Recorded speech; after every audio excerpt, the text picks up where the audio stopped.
सुभान अल्लाह। हजरत अली तो फरमाए त जेडी मल हबीब ॻाल्हाईंदा हुया त महबूबन जो ॻाल्हाइण ॾाढो हसीन हुयो। ऐं असां बि था चवनि त महबूबन जी गुफ़्तार ईअं हूंदी हुई जीअं हीरनि जो हार पोयल। वरी जो ॻाल्हाइनि न त असां बि था चवनि त असां जीअं पहिरीं सिफ़ वारो महबूबन जी तिलावत जो आवाज़ ॿुधंदो तीअं आख़िरी सिफ़ वारो बि ईअं चिटो पिटो आवाज़ ॿुधंदो। न लाउड हुयो न को इको साउंड हुयो। जीअं पहिरीं सिफ़ वारो ॿुधे तीअं आख़िरी सिफ़ वारो ॿुधे। जेॾी महिल हुजूर हजतुल वदा ते अचनि था त कमो बेश 1.25 लख सहाबी हुजूर जबल अरफा जे पासे में भी खुतबो ॾिनो आहे। पंहिंजे कसवा ॾाची मुबारक ते खुतबो ॾियनि था।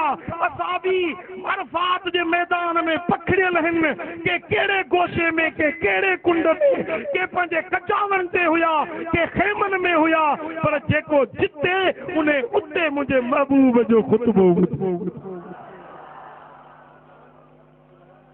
कमाल आहे। तुफैल बिन उमर दोसी आयो दोस्त कबीले जो सरदार आहे। अबू जेल खे ख़बर पई त सरदार कबीले जो अचे थो सो वञी अॻु वरितई। जीअं दाख़िल थियो मके में त रोकईंसि ओ तुफैल मके में हिकिड़ो शख्स पैदा थियो आहे जंहिं नबूवत जी दावा कई आहे जंहिंजी गुफ़्तगू ॾाढी मिठी आहे।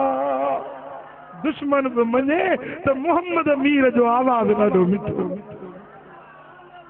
ओ तुफैल महबूब अहिड़ो आहे हसीन ऐं जमील चेहरो अथसि जो हिकु भेरो उन जी ज़ियारत थो करे जो हिकु भेरो उन जी गुफ़्तगू थो ॿुधे अबाणो दीन छॾे उहो मुस्लमान बणिजी थो वञे।